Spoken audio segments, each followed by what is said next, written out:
ये लाइन होती है, ये लाइन होती है। तो अब उस लाइन को हम आधा करते हैं, यानी आधी लाइन ये हो गई। अब हमें कोई भी अक्षर लिखना है तो उस अक्षर को हम आधी पंक्ति में लिखेंगे। इस तरीके से ये सीधा डंडा सीधा खींचेंगे और ये आ गया। अब हमें ये लिखना है कमल।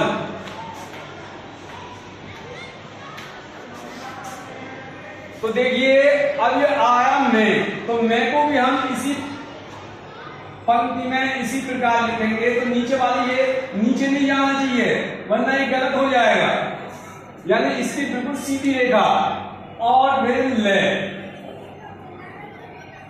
ये सीधी रेखा हो गई।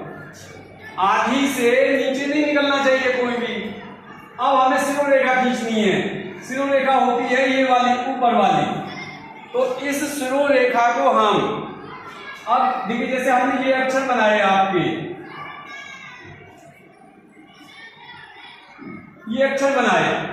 अब हमें सिरों रेखा खींचनी है। तो सिरों रेखा ये लाइन है, तो सिरों रेखा यानी इधर को भी निकली होनी चाहिए और इधर को भी, दोनों तरफ को निकली होनी चाहिए। अब हमने सिरों रेखा ऊपर खींची इस तरीके से।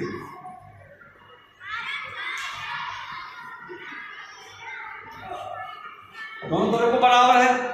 अब देखिए इसी में यदि हमें लिखना है कमल, ये लिखना है और हमने इस तरीके से लिखा,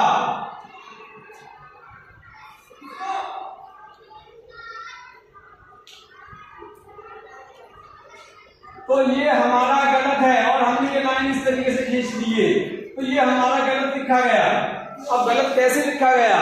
गलत इस प्रकार लिखा गया कि ये कै जो है ये हमने सीधा नहीं बनाया और ना ही है बनाया, इस तरीके से बनाया है और ना इस तरीके से बनाया और ला को इस तरीके से कर दिया और ये डंडा हमने यहां से और यहां तक खींचा। वैसे